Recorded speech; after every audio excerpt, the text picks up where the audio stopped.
आंख और कान खोल दो, आंख और कान खोल लीजिए।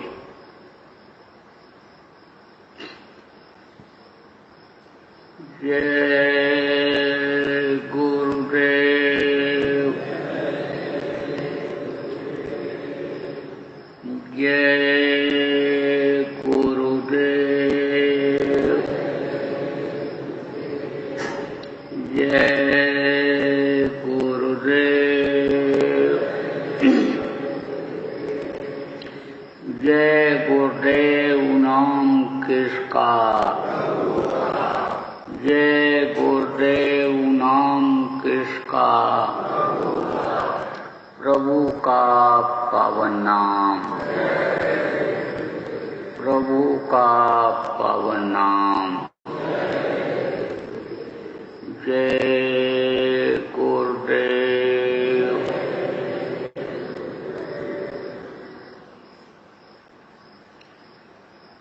सर्वसमर्थ सर्वत्र स्मरणीय परम पूज्य गुरु जी महाराज, उपस्थित सभी सत्संगी प्रेमी बच्चे एवं बच्चियों, आज 19 जुलाई 2020 सायंकाल के वेला उज्जैन आश्रम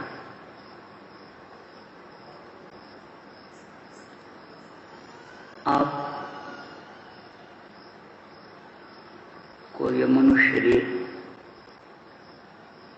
जो मिला, ये क्या कहा गया, इस शरीर को क्या कहा लोगों ने, ये हीरा है,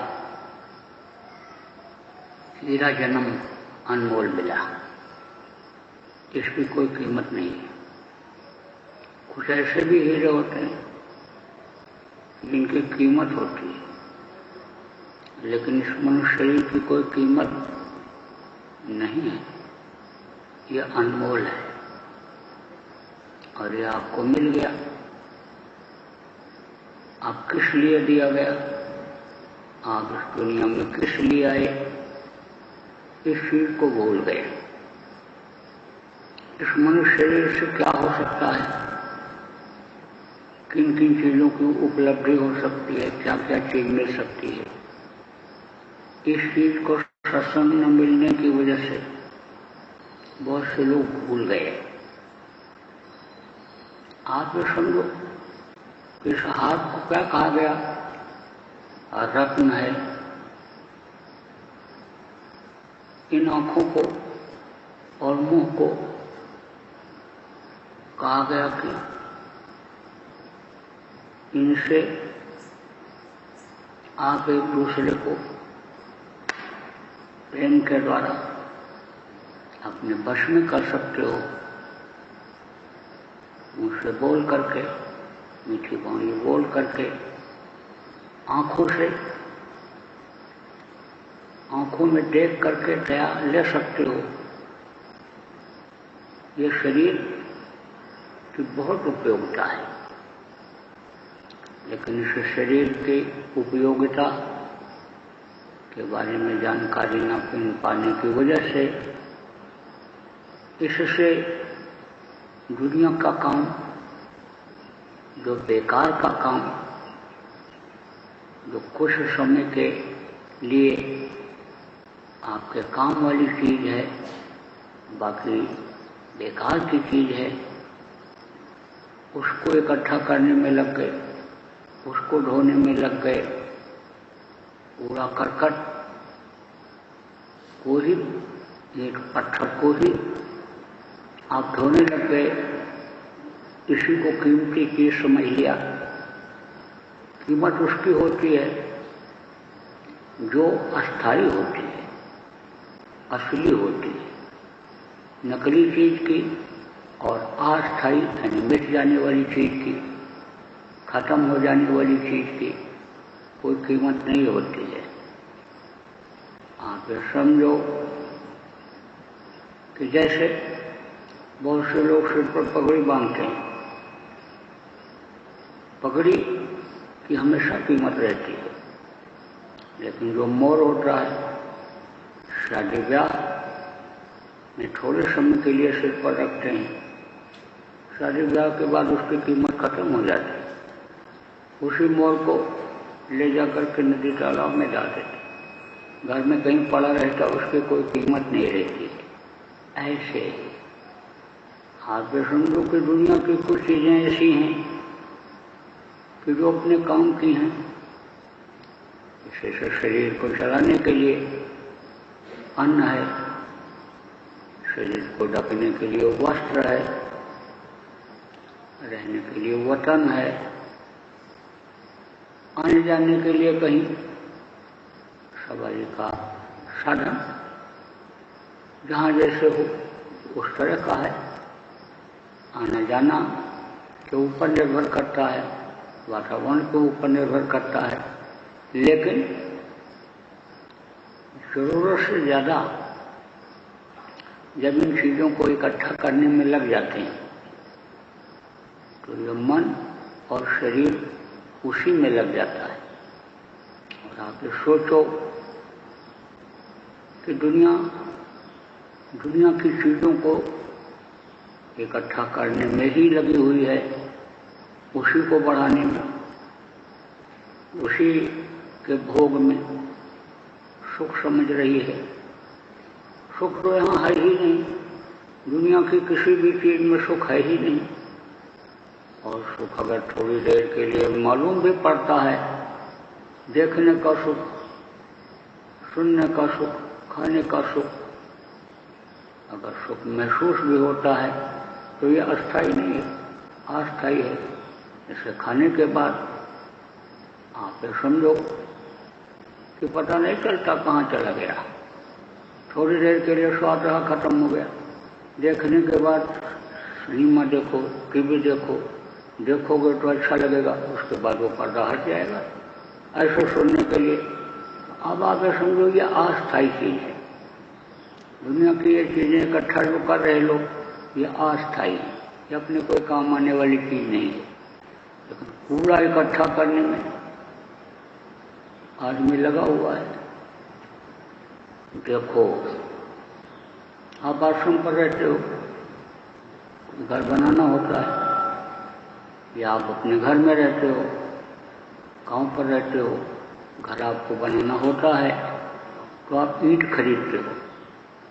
तो कुछ ईंटें ऐसी होती हैं जो रखने में, उठाने में, लोड करने में यानी आप तो समझो टूट जाती हैं।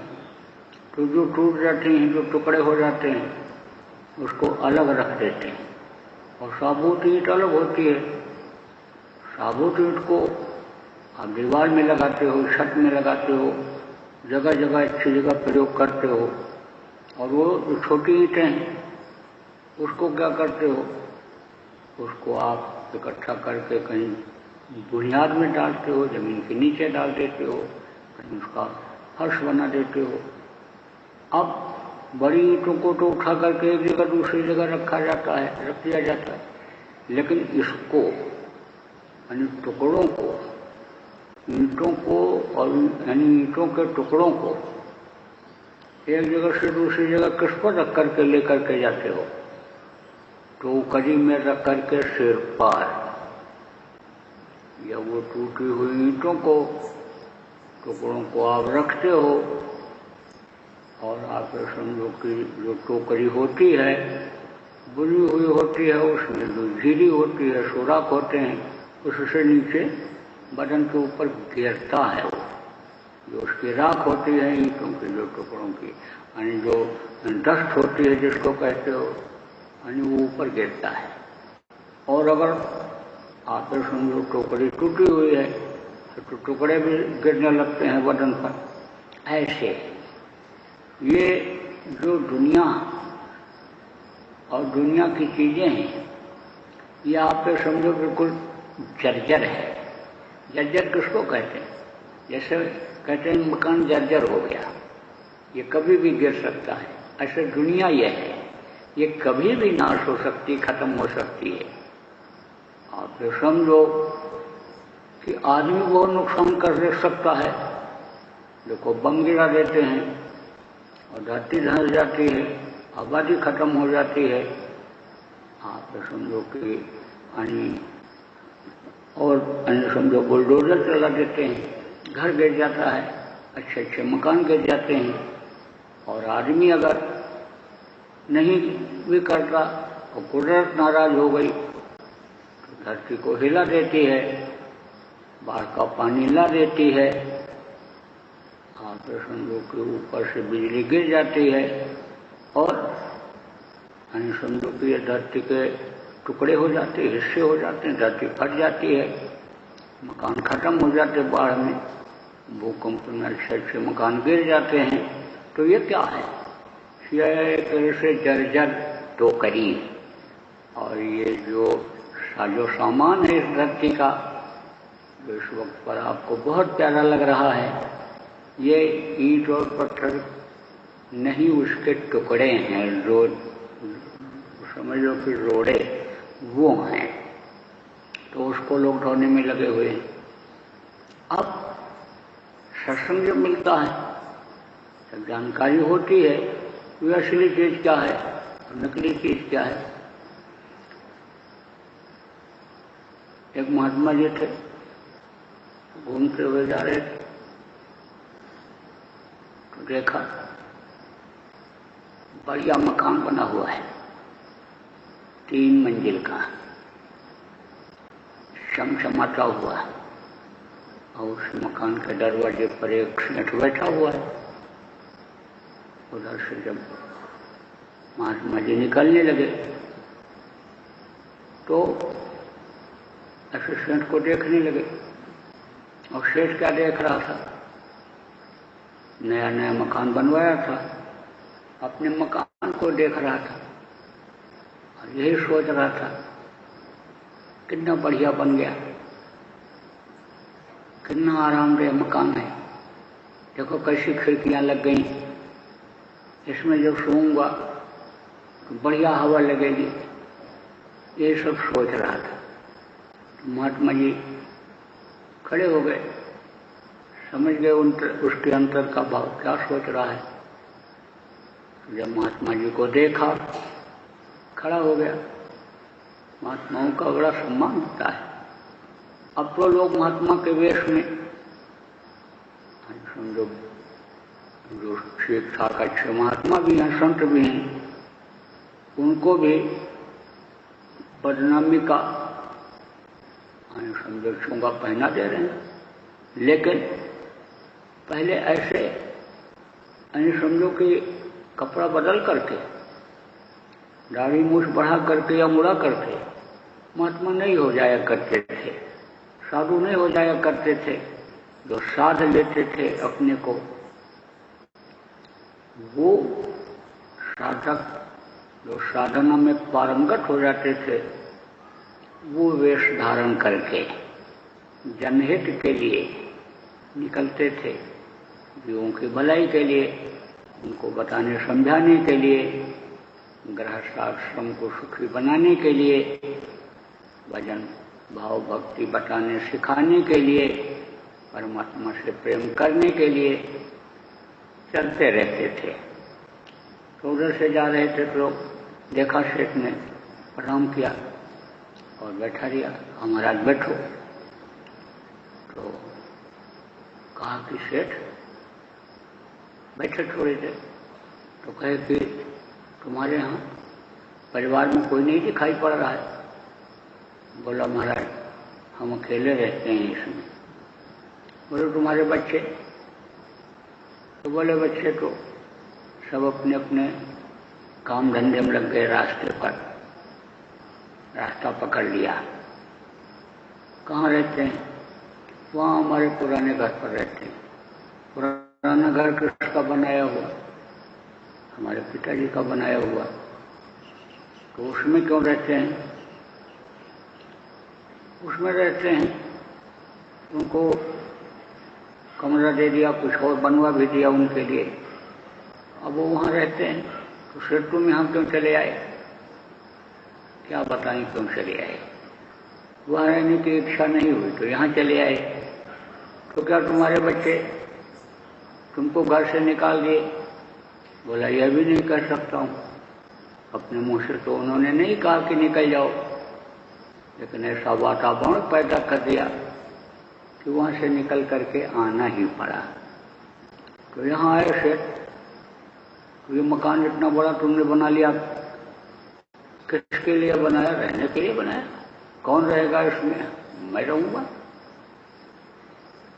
तो कहा कि सेठ, तुमने कूड़ा करकट कबाड़ा ये खरीद लिया पैसे से, हराम का पैसा मिल गया था क्या? बोला हराम का क्यों मेहनत किया, ऐसी बात क्यों करते हो? बोले फिर तुमने इसमें क्यों लगा दिया इतना? तू कब तक रहेगा इसमें? तेरे पिता भी देख चले गए, मकान अपना बना करके कहे मेरा है, और तू भी अब उसमें जब तक रहता रहा कहा मेरा है, अब तेरे लड़के कह रहे हैं मेरा है, तो तू अपने लिए इसको बनाया, तू कब तक रहेगा? अरे रहेंगे तब तक रहेंगे, कोई हमेशा रहा है, लेकिन हम रहेंगे तब तक रहेंगे। तो सेठ में बहुत कमरे हैं, तो बुढ़ा होगा, एक कमरे दूसरे कमरे में नहीं जा पाएगा, सर फिर नहीं पाएगा, तो ये तो खाली पड़ा रहा, कौन रहेगा? अब फिर मरने के बाद लेगा कौन इसको? अरे जो सेवा करेगा वो लेगा, वो रहेगा। अरे तूने अपना सब जीवन बर्बाद कर दिया, तूने तो कूड़ा करकट खरीद लिया है। ए सेठ बिगड़ा, बड़े महात्मा बनने के लिए आए हैं। क्योंकि जब अहंकार रहता है, चाहे धन का अहंकार हो, बल का अहंकार हो, विद्या और बुद्धि का अहंकार हो, तब आदमी किसी को समझता नहीं है। और जब उसके ऊपर चोट पड़ती है, कहते हैं कि करेला ऐसे कड़वा होता है और नीमोर कड़वा होता है, तो नीम के पेड़ के ऊपर करेले का पौधा जब चढ़ जाता है तो वो तो बहुत कड़वा लगता है। ऐसे ही अनेक महात्माओं की बातें कभी कभी बहुत कड़वी लगती हैं, लेकिन अगर किसी को बुखार हो जाए और मीठी मीठी दवा पिलाते रहो तो बुखार नहीं जाता है।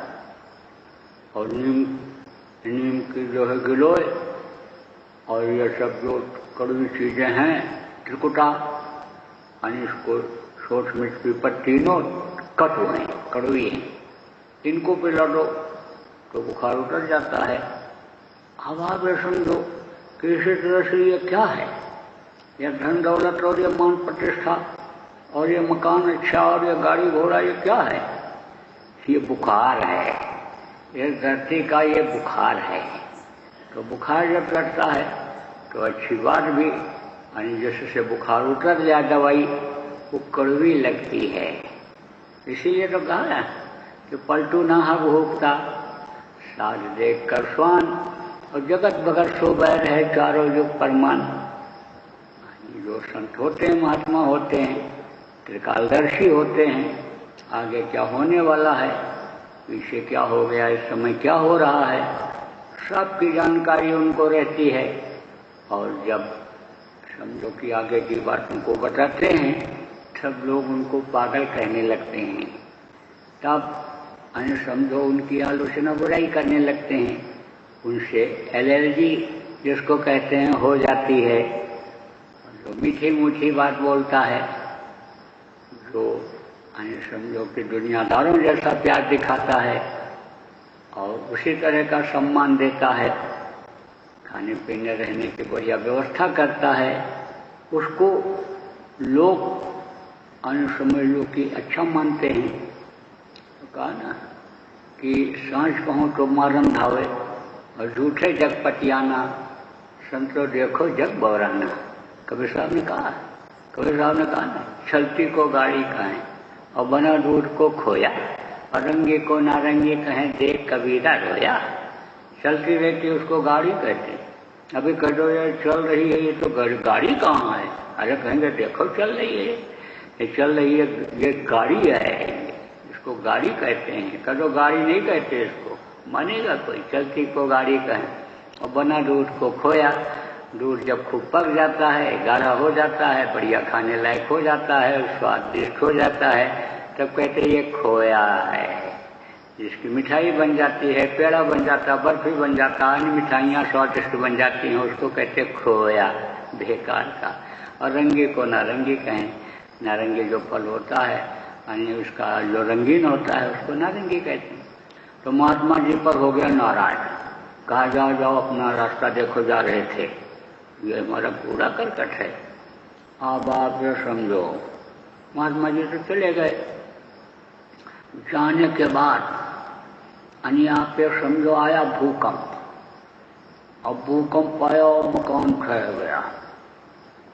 अब सेठ क्या करे? सेठ का मकान तो ढहा नहीं, गिरा नहीं, और लोगों का मकान गिर गया। अब सेठ सोच रहा है भाई कहाँ जाएं, क्या करें। लेकिन जो धन संपत्ति उसमें रखे हुए था, जो उसमें साजो सामान रखे हुए था अपने जिंदगी के बिताने के लिए, वो तो सब दब गया मलबे में। लेकिन अब मोह अब भी उससे है, उसको छोड़ नहीं रहा है, छोड़ना नहीं चाहता है। तो वहीं पर यानी कपड़ा ऊपर से टांग करके और वहीं पर बनी रहने लग गया। आप ये समझो कि उधर से जो है वो जो कोई बाहर से दूर से मदद में दे जाता था वो खा लेता था, तो जाए भी कहाँ जाए। तो अब वहीं पर बैठा हुआ था।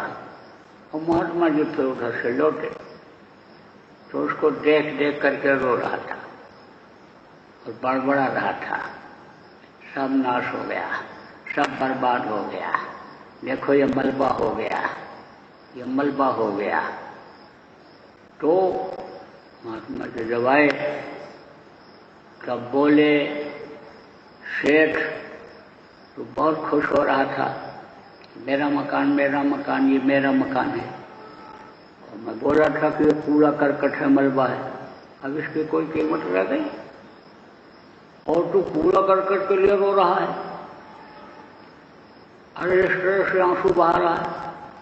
अगर तू उस परमात्मा के लिए आंसू जो बूंद भी गिरा दे तो परमात्मा दयालु है, उसका नाम दीन बंधु दीनानाथ है, गरीब परवर है, वो तो तेरी मदद कर दे। परमात्मा को जानता है। बोला जानता हूँ परमात्मा क्या देता है, और परमात्मा तो सब कुछ दे सकता है। तब कहा तो तू परमात्मा के लिए क्यों नहीं रोता है? परमात्मा क्या देगा? हमारा घर बना देगा। अरे बोले तुझको जब विश्वास है तो परमात्मा क्या नहीं कर सकता, लेकिन परमात्मा से तू प्रार्थना तो कर। बोला कैसे प्रार्थना करें? प्रार्थना करते हैं कि हमारा घर बना दो, उसी तरह से कर दो जैसे पहले था। बोले ऐसे नहीं, ऐसे सुनवाई नहीं होगी। जब उसके सामने तुम बोलोगे तब सुनवाई होगी।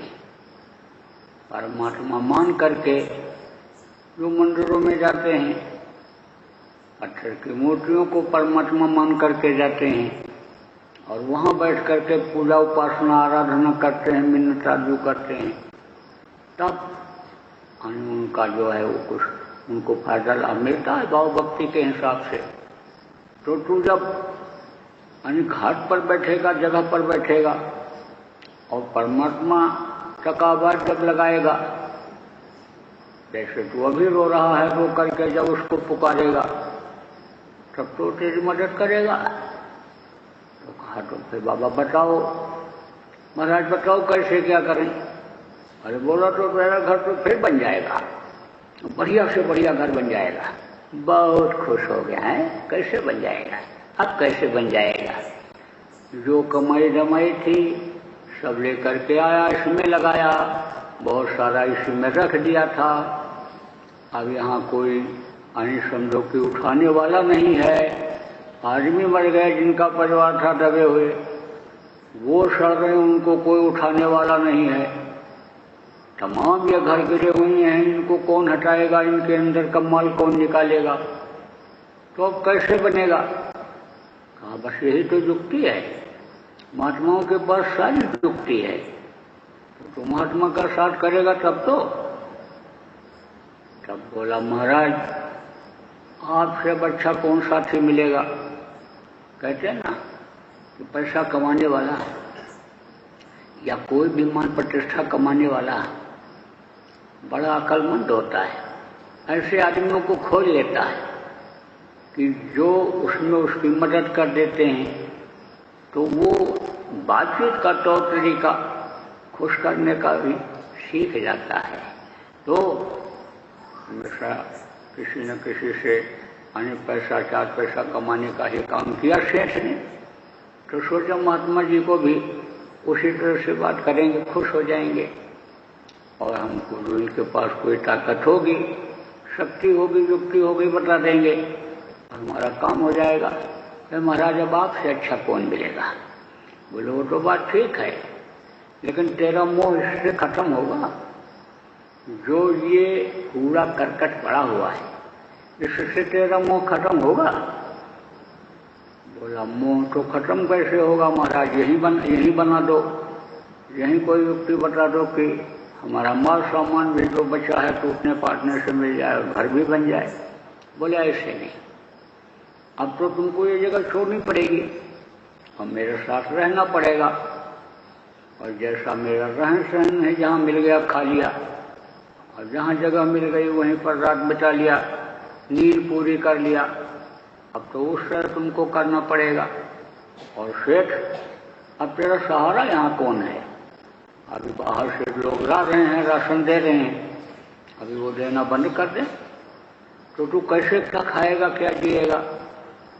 तो अब सोच तू। तब बोला महाराज चलो चलते हैं। अब गया, धीरे धीरे धीरे धीरे धीरे बातें बताने लगे, धीरे धीरे सब समझाने लगे।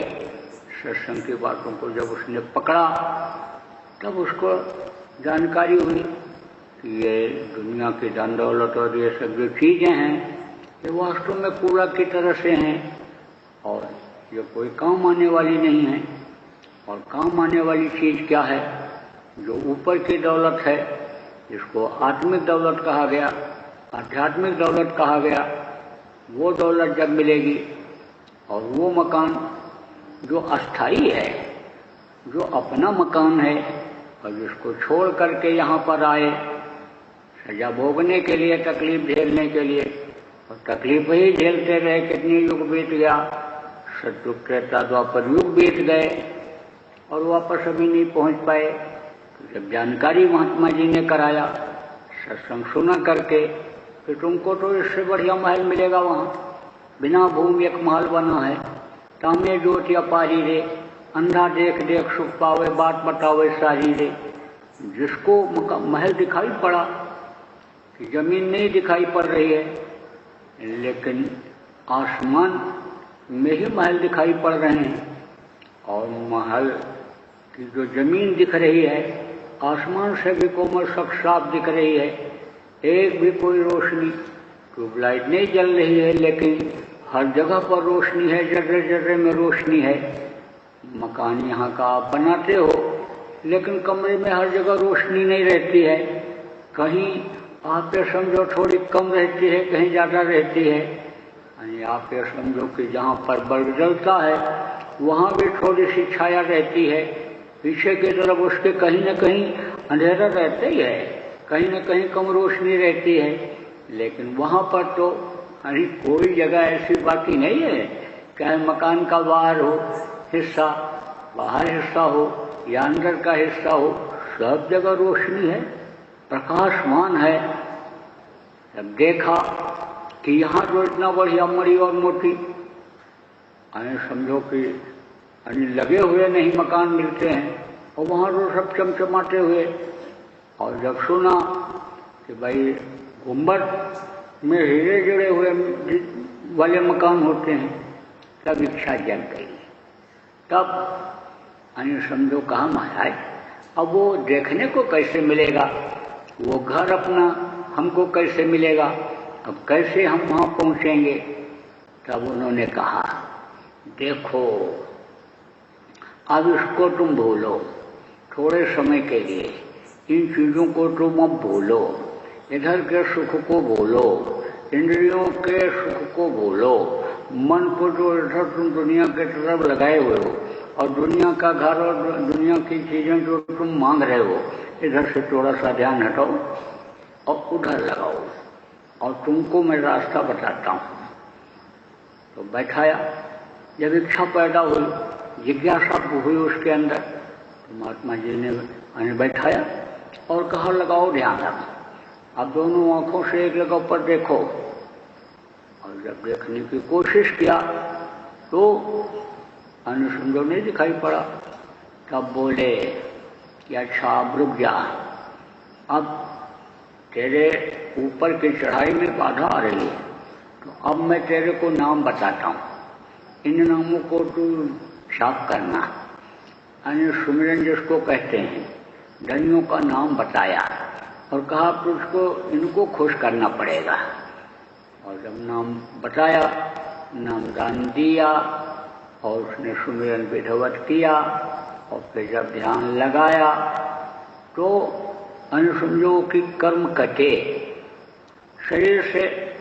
आप देखो कि कर्म बनते हैं और सुमिरन जब नामों का करते हैं तो उससे क्या होता है, कर्मों की सफाई होती है। आप समझो कि जब बैठते हैं और नाम को लेते हैं और उनके रूप को याद करते हैं, उस समय पर अन्य दुनिया की तरफ से भी ध्यान हटता है। एक प्रवृत्ति बनती है मन को रोकने की, मन को एकाग्र करने की एक आदत बनती है। तो अब आप ये समझो कि ये जो सुमिरन है शुरू में सफाई करने का ही काम करता है। जो आवरण है, पर्दा है, जीवात्मा के ऊपर कर्मों का लगा हुआ है, चाहे वो पुण्य का हो चाहे पाप का हो, जब वो पर्दा हटता है तब ये जीवात्मा उसमें से निकलती है। आप ये समझो एक तरह से ये ढकी हुई है, आप ये समझो कि ये कालिमा के अंदर हो गई, ये गंदगी के कर्मों की गंदगी के अंदर हो गई। तो ये जब हटेंगे तब समझो कि जीवात्मा में निखार आएगा, निकलेगी उससे। अब ये भी होता है कि बहुत समय तक बहुत से लोगों को सुमिरन करते रहना पड़ता है और उसके बाद में तब उनका मन रुकता है और ध्यान एकाग्र होता है, ध्यान लगने लगता है। तो समझना चाहिए कि कर्म ज़्यादा हैं और कट नहीं रहे हैं। तो होशियार हो जाना चाहिए, साधकों को, नामदानियों को होशियार हो जाना चाहिए कि भाई और कर्म न बनने पावें। यह कर्म जो हट नहीं रहे हैं, जो जीवात्मा को फ्री नहीं होने दे रहे हैं, जो शरीर से ऊपर निकलने नहीं दे रहे हैं, इन कर्मों में हम और बढ़ोतरी न करें और इन कर्मों को हम काटें। आप देखो, आप बहुत से लोग प्रचार करते हो जय गुरु नाम की ध्वनि का, बहुत से लोग सुन लेते हैं। आप तो बहुत नजदीकी हैं, आपके रिश्तेदार हैं, परिवार के घर के लोग हैं, आप जिनको अपना बहुत नजदीकी हकीकी मानते हो, सुन तो लेते हैं लेकिन बोलते नहीं हैं, नाम ध्वनि करते नहीं हैं। उसका क्या कारण है? जो बाहरी रिश्ता आपका उनसे है, खाने पीने का, साथ रहने का, साथ कमाई का, दोस्ती का, पति का पत्नी से, पत्नी का पति से जो संबंध का रिश्ता है, तो उसकी वजह से बोल तो नहीं पाते हैं, मना तो नहीं करते, आलोचना तो नहीं करते हैं, लेकिन करते नहीं हैं। अब जब कोशिश करने लगोगे नाम ध्वनि कराने की, जो ये जय गुरु नाम है, गुरु महाराज ने जगाया इस नाम की, जब आप ध्वनि कराने लगोगे तो ये सफाई का काम करेगा और धीरे धीरे सफाई होती जाएगी। लेकिन फिर और कर्म न इकट्ठा होने पाए, बराबर समझाते रहो, भाई अभी तक जो गलती किया सो तो किया, अभी तक मुर्दा मांस खाए लेकिन अब मत खाना, अभी तक तुम जो भी अंडा खाए, मछली खाया, शराब पिया या दूसरी औरत के साथ बुरा कर्म किया या इसके अलावा भी किसी को सताया, मारा, काटा और उसकी आत्मा को दुख दिया, यह सब काम अब मत करना। तो इन सब चीज़ों का ज़्यादा पाप लगता है। आप ये समझो कुछ चीज़ें ऐसी होती हैं कि जिनकी माफ़ी हो जाती है, और कुछ चीज़ें ऐसी होती हैं जिनकी कभी भी माफ़ी नहीं होती है। अब जैसे आप देखो कि झूठ बोल दिया और किसी के जान को बचा लिया, तो झूठ बोलना पाप तो लगा, लेकिन जान बचाने का पुण्य ज़्यादा भारी हो गया, तो उस पुण्य की वजह से झूठ बोलने का पाप खत्म हो जाता है, नाश हो जाता है। लेकिन झूठ बोल करके किसी का झूठी गवाही दे करके आपने फांसी करवा दिया, जान निकलवा दिया, तो बहुत बड़ा पाप होता है। तो पाप से, यानी भारी पाप से, यानी लोगों को बचने के लिए बताओ, तो देखो जब महापुरुष आए, जब महात्मा आए, जैसी जैसी परिस्थितियां रहीं, उसी तरह से उन लोगों ने लोगों को समझाया और बताया, और उसी तरह से रास्ता निकाला कि किसी भी तरह से जीव यानी इस काल के चंगुल से यानी निकल चलें, अपने देश अपने घर पहुंच जाएं, परमात्मा की अंश से जीवात्मा यानी उस परमात्मा में विलीन हो जाए। यही काम जितने भी संत आए, देखो सब लोगों ने किया। अब जब जब देश की जरूरत पड़ी, उसी तरह से उन्होंने शक्ति यानी समझो कि अपनी आवाज में, अपने नामों में किया, नामों में भरा उन्होंने। तो ये जो ध्वन्यात्मक नाम आप बहुत से लोगों को दिया गया, गुरु महाराज ने ध्वन्यात्मक नाम दिया, ये नाम जो बताया, ये तो बराबर जब से संत लोग आए धरती पर, लगभग 700-750 वर्ष पहले आए थे, तो तब से बराबर यानी समझ लो कि चलता आ रहा है। लेकिन ध्वन्यात्मक नाम जो सफाई करने का काम करता है, जैसे लोहे के ऊपर जंग लग जाए तो पहले सफाई होती है, उसके बाद लोहे को पारस पत्थर से छुआया जाता है, सोना बनता है। ऐसे ये सफाई का काम यानी के लिए नाम को जगाए। जैसे हमारे गुरु महाराज ने जब उस नाम को जगाया, आगे समझो दादा गुरु जी महाराज ने इन्हीं को आजाद कर दिया, कहा तुम जैसा चाहो वैसा करो, बहुत पावर दे दिया, और कहा संगत बहुत बढ़ेगी और तू घबराना मत। अभी सोचा इन्होंने कैसे बढ़ेगी, क्या होगा, लेकिन उनकी बात, संतों की बात गलत नहीं होती है। अगर समझो संत वचन पलटे नहीं, पलट जाए ब्रह्मांड। जब शुरुआत किया गुरु महाराज ने, तो एक आदमी से शुरुआत किया, और अब आप देखो गुरु महाराज का ही बगीचे की सिंचाई हो रही है। आप इतने आदमी यहाँ बैठे हुए हो, लेकिन अभी पूछा जाए तो इसमें ज़्यादातर लोग आप गुरु महाराज के नामदानी निकलोगे। वो तो गुरु महाराज जो मेहनत किए, समझो 60-70 साल तो लगातार मेहनत ही करते रहे संगत के लिए, जीवों के लिए। तो वो जो बगीचा लगा करके गए, अपने लोग तो उसी की सिंचाई कर रहे हैं। उनके जाने के बाद जो कुछ जिज्ञासु आए, उनको उनकी जो ये दौलत थी, जिसको उन्होंने कहा खूब बांटो, कम होने वाला नहीं है, संभाल के मत रखना, बांट दो जितना बांट सको, समझो लुटा दो जितना लुटा सके, लूट सके सो लूट ले बंदे, शोर मचाओ गली गली। कहा ना कि जब इस तरह का माल लेकर के आते हैं या खजाना मिल जाता है, तब लुटाने में समझो कि देर नहीं लगती है, और फिर वो शोर मचा करके देते हैं। अब आप ये समझो कि बांटा गया। अब इस समय तो इधर 4-5 महीने से परिस्थितियां अनुकूल नहीं रही, लेकिन तो भी अभी गुरु पूर्णिमा को जो थोड़े लोग आ गए, नए लोग, उनको नामदानी यही दे दिया गया। तो अब आप ये समझो कि गुरु महाराज ने जरूरत समझा कि राधा स्वामी नाम अब बहुत पुराना हो गया, अब जय गुरुदेव नाम की जरूरत है, जय गुरुदेव नाम में ताकत भरने की जरूरत है, इस नाम को उस मालिक से जोड़ने की जरूरत है। यानी समझो धार जो उतर रही है उस मालिक की, जिससे ये जीवात्माएं जुड़ी हुई हैं, उसी से इस नाम को जोड़ने की जरूरत है।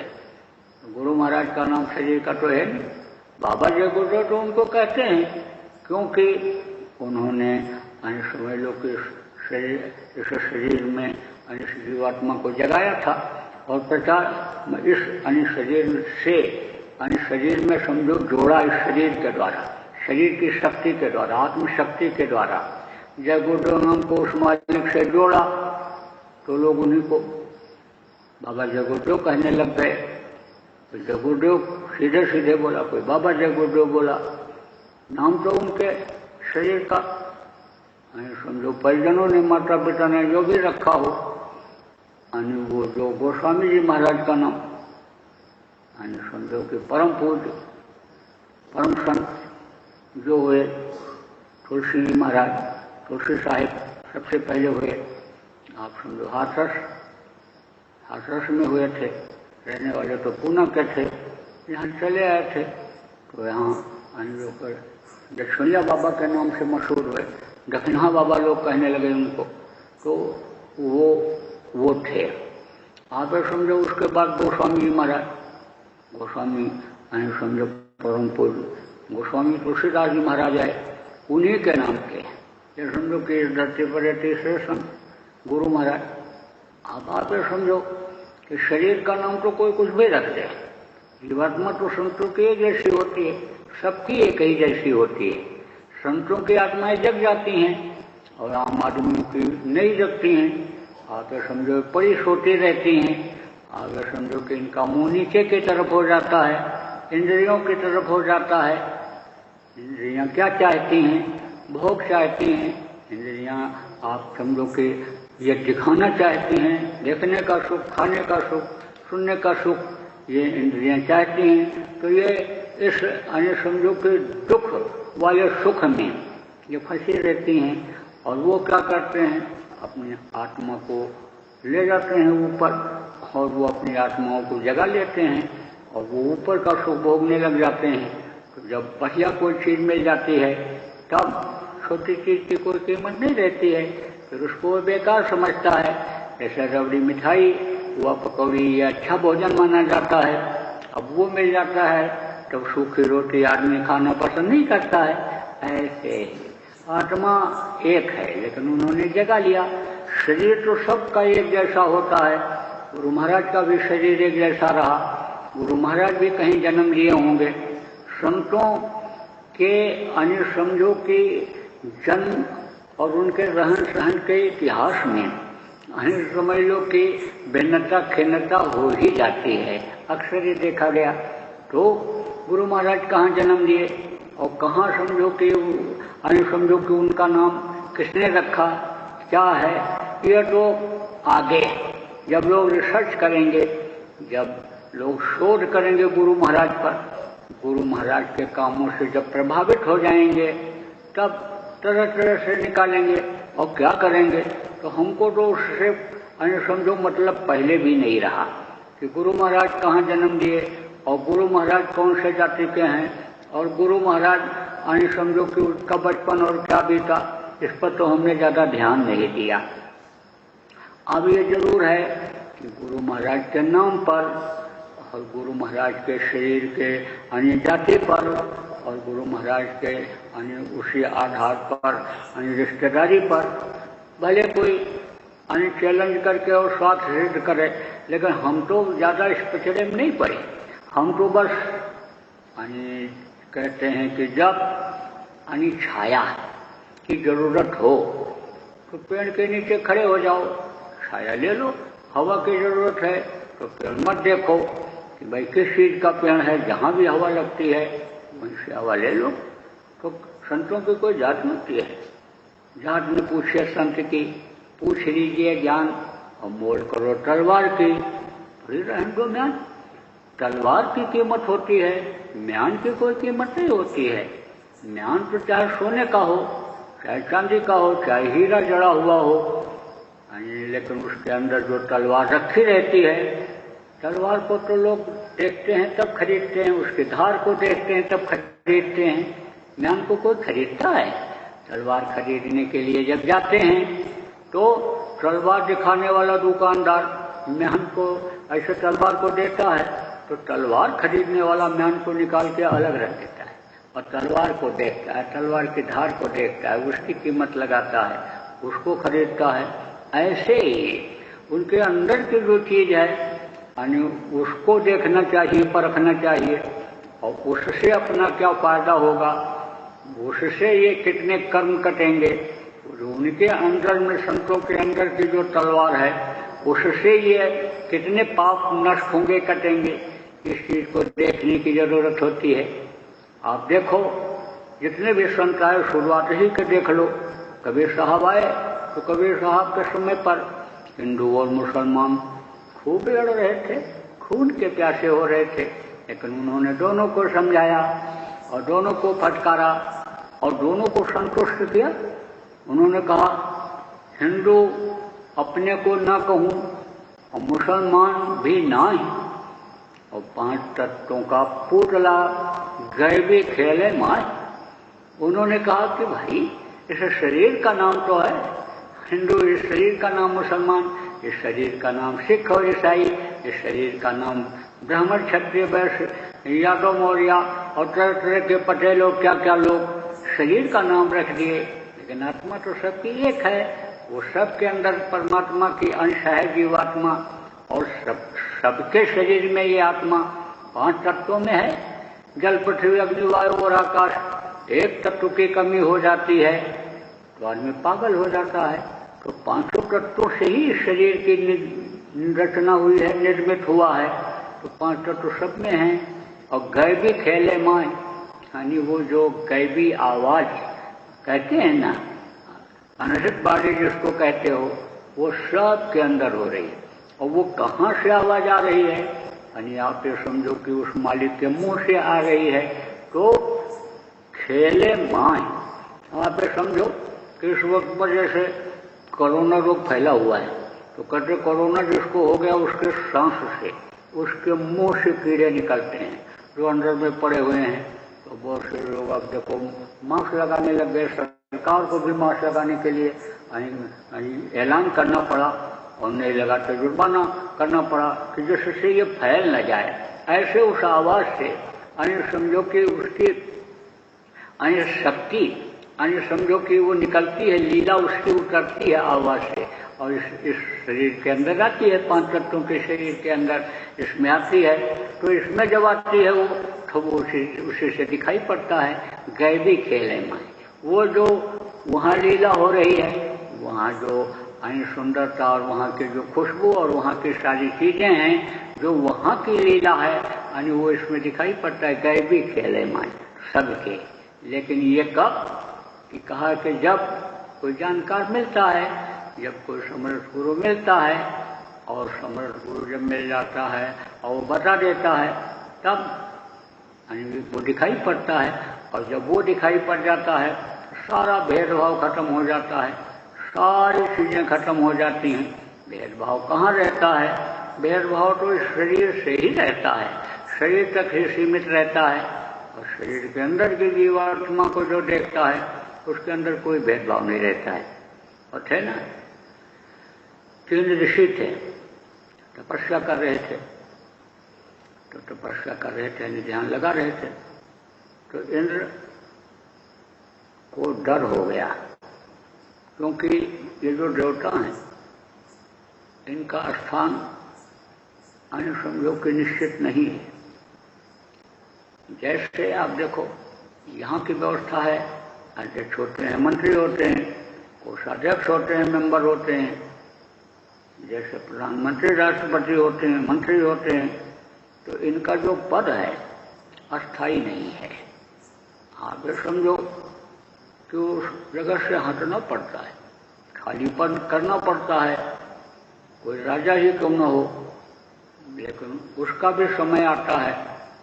जैसे आदमी का समय आता है, ऐसे देवताओं की भी उम्र होती है, देवताओं का भी साल में उम्र होती है। अब यह है कि आदमी की उम्र से कई गुना ज़्यादा उनकी उम्र होती है। तो अब आप समझो कि उनकी लाखों और करोड़ों वर्ष तक की उम्र होती है, लेकिन उम्र जब पूरी हो जाती है तब वो जगह उनको छोड़नी पड़ती है। अब ये जरूर है कि जैसे कोई किसी पद पर है और कोई जबरदस्त आदमी आ गया, अच्छा सेवादार आ गया, अच्छा काम करने वाला आ गया, और उसने इनके पद को चैलेंज कर दिया, तो इनका पद हटना पड़ेगा, उसको लोग नियुक्त कर देंगे। ऐसे ही इंद्र देवताओं के राजा हैं, तो इंद्र ने जब देखा कि इन लोगों की तपस्या बढ़ रही है तो कहीं मेरा स्थान न ले लें, तो उन्होंने बाधा डालना शुरू कर दिया। जैसे यहाँ पर आप देखो तमाम बाधाएं डालते हैं लोग, ये गद्दी से उतर जाएं और हम बैठ जाएं और इनको ऐसे गिराओ, इसको ऐसे उठापटकी करो। नुकसान चाहे जनता का ही हो, लेकिन पैसा उड़ाने में, खर्च करने में तनिक नहीं संकोच करते हैं।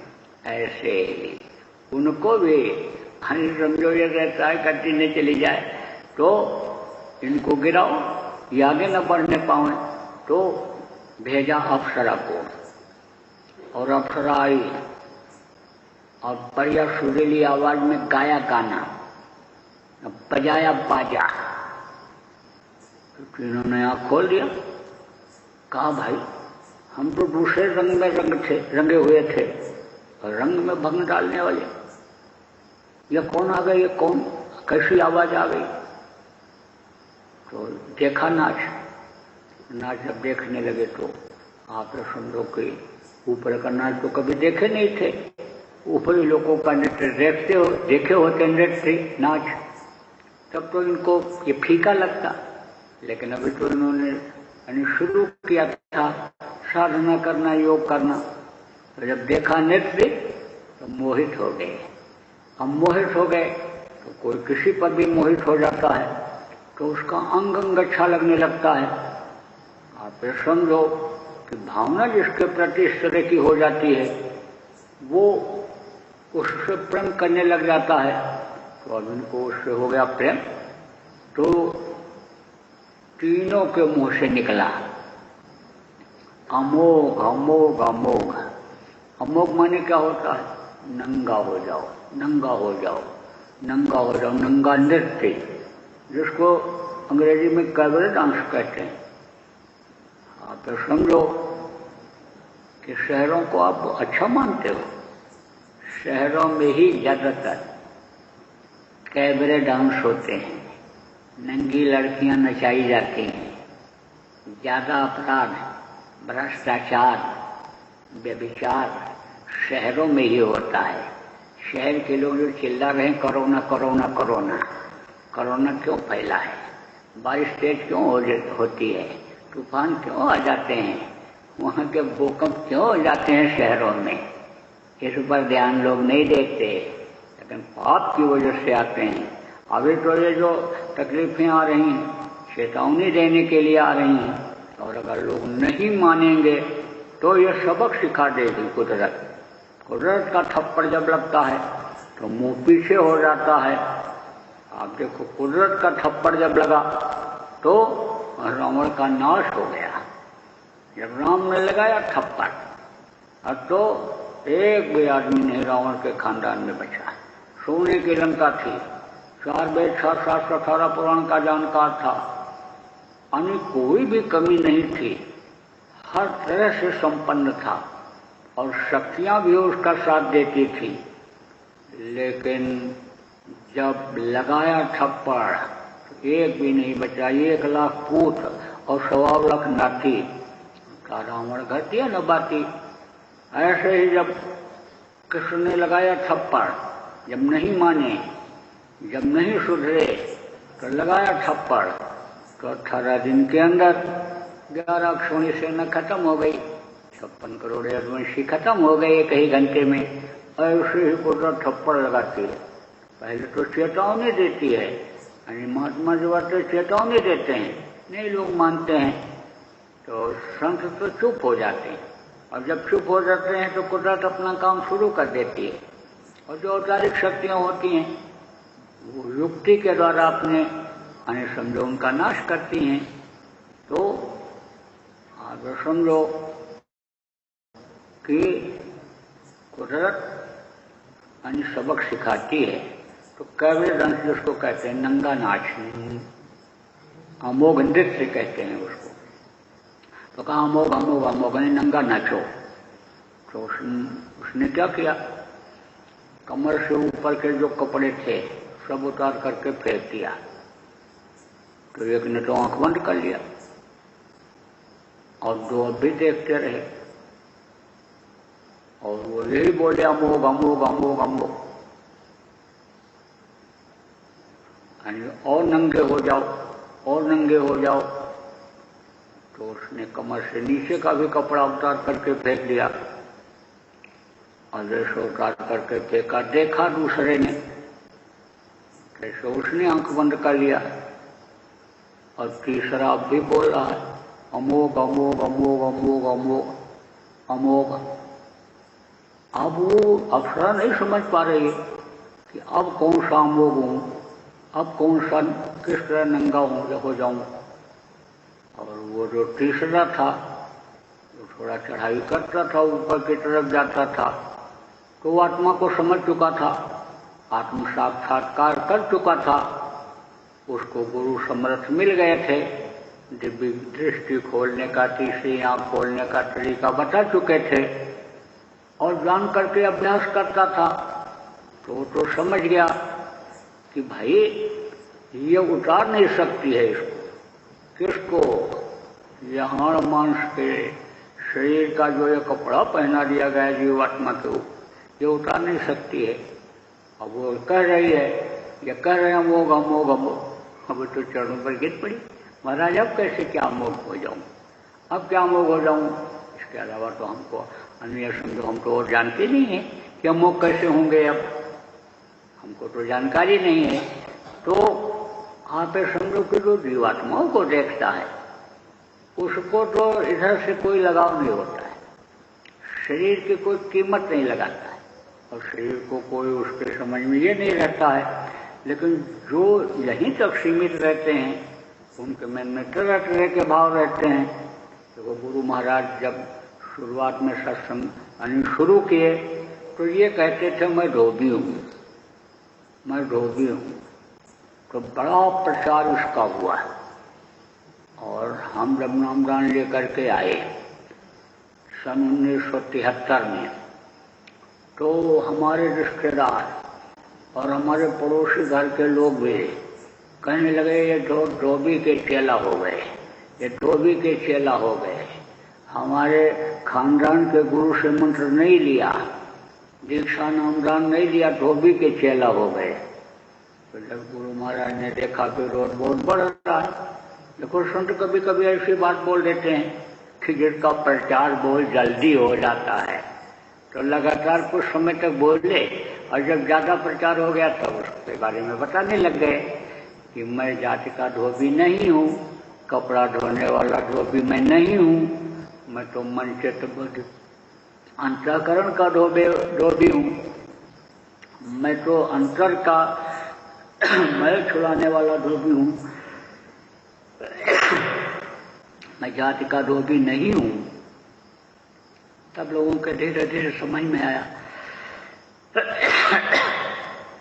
आज मेहनत आप लोगों ने ज्यादा करवा लिया, ये वीडियो कॉन्फ्रेंसिंग और ये सब। मौसम का असर आ जाता है। तो अब आप ये समझो कि गुरु महाराज की शरीर की कीमत जो रही उस समय रही, जब उनके अंदर उनकी जीवात्मा जब रही, उस मालिक के धार उनके जीवात्मा के जरिए शरीर में आई, तब तो वो कीमत रही। लेकिन अब आप ये समझो कि मूर्ति बना दो गुरु महाराज का, या फोटो लगा दो और कहो गुरु महाराज की हम पूजा करके और जो नाम जगाया जाए जो नाम बोल करके और हम अपना काम बना लेंगे।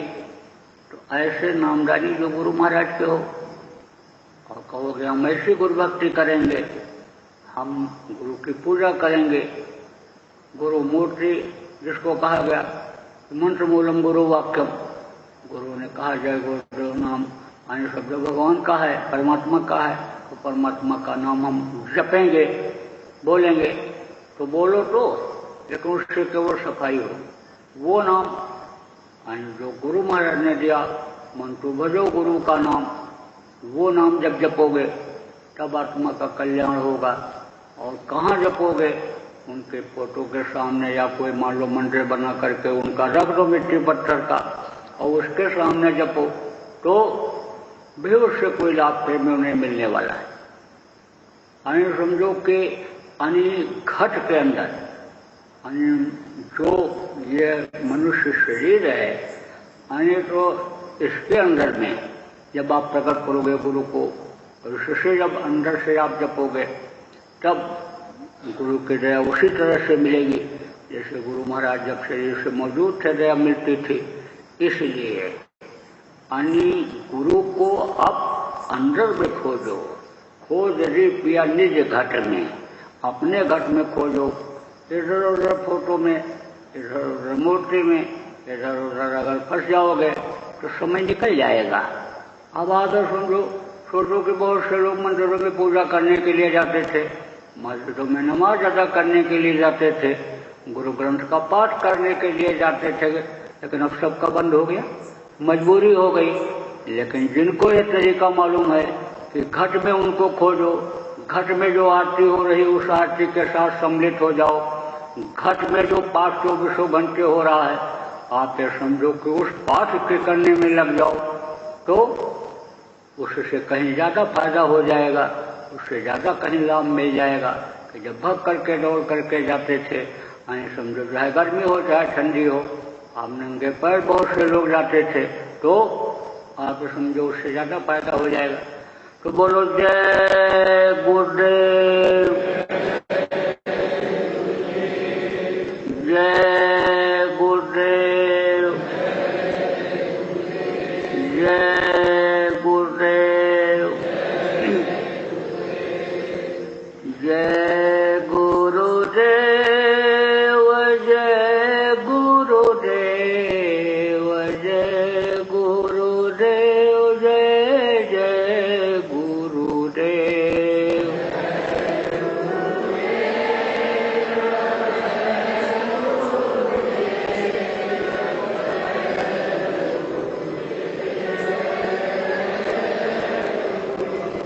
जय गुरुदेव, जय गुरुदेव, जय गुरुदेव, जय जय गुरुदेव।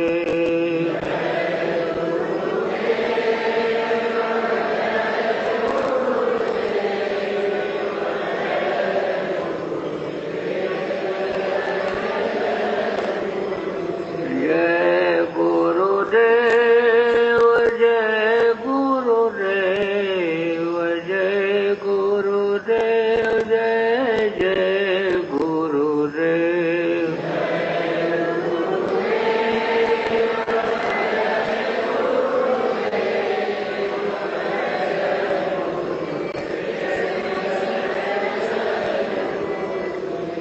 जय